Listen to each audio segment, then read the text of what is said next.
वाले जंतु को और हर एक पक्षी, पशु, रेंगने वाले जीव, हर घरेलू और जंगली जानवरों को रचा। तब यीशु वहां पर थे। जब परमेश्वर ने मनुष्य को अर्थात पुरुष और स्त्री को अपने स्वरूप में रचा, तब यीशु वहाँ पर मौजूद थे। जब परमेश्वर उन्हें फलदायी होने और पृथ्वी पर भर जाने के लिए कहा, तब भी यीशु वहाँ पर थे। यीशु परमेश्वर के साथ थे और वो परमेश्वर थे और कोई भी वस्तु उसके बिना नहीं रची गई थी। उन्होंने परमेश्वर की आज्ञा का उल्लंघन किया, तब पाप और मृत्यु ने संसार में प्रवेश कर लिया और मानव जाति परमेश्वर से अलग हो गई। लेकिन परमेश्वर ने यह वायदा किया था कि एक दिन एक बालक का जन्म होगा जो सर्व के सिर को उछलेगा। वे बालक यीशु थे। एक समय आया जब परमेश्वर ने अब्राहम नामक एक धर्मी जन के साथ वाचा बांधी। उन्होंने अब्राहम से प्रतिज्ञा की कि उसके वंशजों के द्वारा संसार की सारी जातियां आशीषित होंगी। वो वंशज यीशु हुए। बहुत वर्ष बीतने पर परमेश्वर ने अपने नबी यशाया से कहा, एक कुमारी एक बालक को जन्म देगी और उसका नाम अद्भुत युक्ति करने वाला, सामर्थी परमेश्वर, अनंत पिता और शांति का राजकुमार होगा। नियुक्त समय पर जिब्राइल नामक एक स्वर्गदूत कुंवारी मरियम के पास आया और उसने मरियम से कहा कि वो पवित्र आत्मा के द्वारा गर्भवती होगी और एक पुत्र को जनेगी और वो बालक परमेश्वर का पुत्र कहलाएगा। मरियम ने एक बालक को जन्म दिया और स्वर्गदूत द्वारा दिए गए निर्देशानुसार उसने उसका नाम यीशु रखा। एक स्वर्गदूत कुछ चरवाहों को भी दिखाई दिया जो उस जगह अपनी भेड़ों की रखवाली कर रहे थे।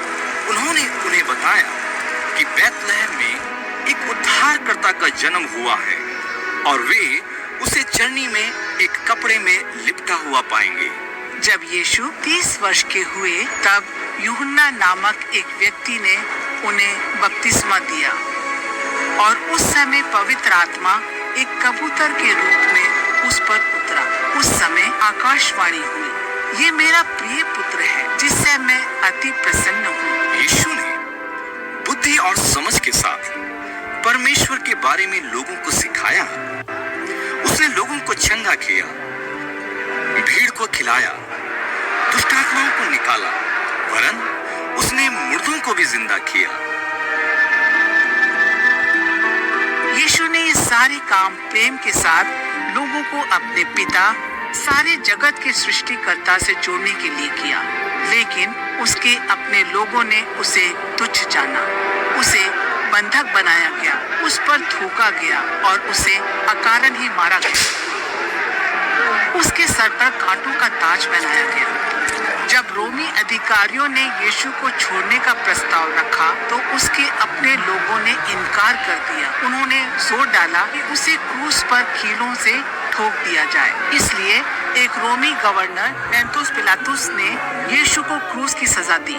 यीशु को गुलगुथा की पहाड़ी तक अपना क्रूस उठाकर ले जाने के लिए मजबूर किया गया। उसके हाथों और पैरों में कीलें ठोककर 2 डाकुओं के बीच में मरने के लिए छोड़ दिया गया। लेकिन जब यीशु क्रूस पर ही टंगे हुए थे, उसने अपने पिता से ये कहते हुए प्रार्थना की कि वो उसके सताने वालों को क्षमा कर दे। आकाश अंधियारा हो गया और बहुत घंटों तक क्रूस पर टंगे रहने के बाद यीशु ने कहा, पूरा हुआ।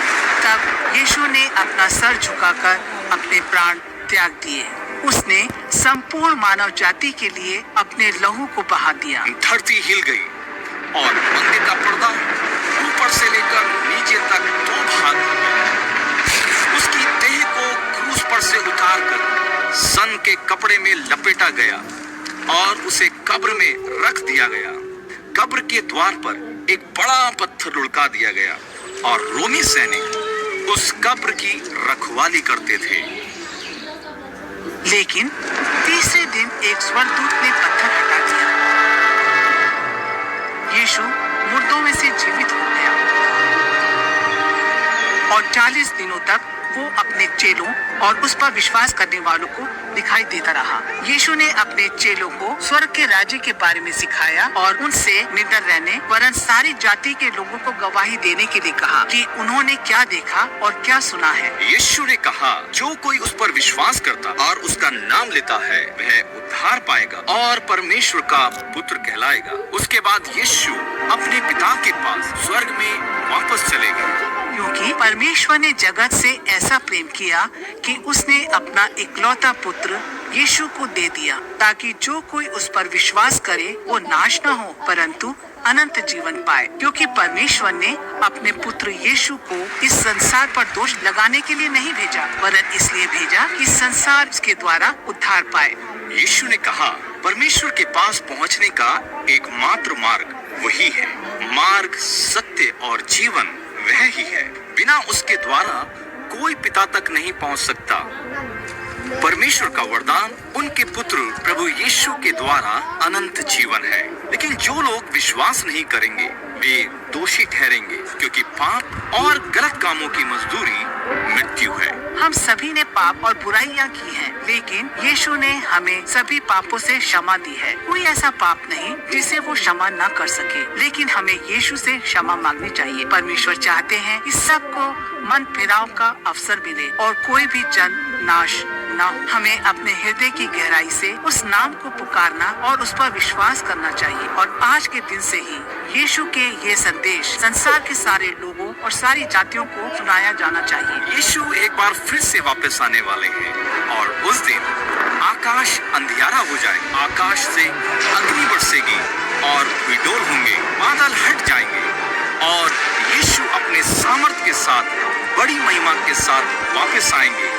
वह आकाश की शक्तियों की अगुवाई और जगत का न्याय करेंगे। जिन्होंने यीशु का नाम लिया है वे स्वर्ग में प्रवेश करेंगे और यीशु के साथ अनंत जीवन बिताएंगे। वो सब कुछ नया कर देंगे। वो सारे आंसुओं, दुखों और लज्जा को दूर कर देंगे। जिन लोगों ने उसके नाम को अस्वीकृत करके उस पर विश्वास नहीं किया उन्हें अनंत काल के लिए दोषी ठहराया जाएगा। यीशु ने कहा, सकला है वो द्वार जो जीवन की ओर ले जाता है, परंतु चौड़ा है वो द्वार जो विनाश की ओर ले जाता है। अब आप निर्णय लें, क्या आप प्रभु यीशु पर विश्वास करके और उसको ग्रहण करके उद्धार के वरदान को प्राप्त करना चाहेंगे, या फिर आप उसे पीठ दिखाकर उसे अस्वीकार कर देंगे? आप अभी यीशु को पुकार सकते हैं। अपने पापों का अंगीकार करें और क्षमा पाएं। विश्वास करें कि परमेश्वर ने यीशु को मुर्दों में से जीवित कर दिया है और आप उद्धार पाएंगे। आप परमेश्वर की संतान बन जाएंगे। हर बीतने वाले दिन में दूसरों के साथ इस संदेश को साझा करें, ताकि वे भी परमेश्वर की संतान बन सके और हम साथ मिलकर कहेंगे, आइए प्रभु, आइए यीशु। इस कहानी का एक एक शब्द सच्चा है और परमेश्वर की पवित्र पुस्तक बाइबल में लिखा है। आप अपने उद्धार के लिए अभी हमारे साथ प्रार्थना कर सकते हैं। प्रिय परमेश्वर पिता,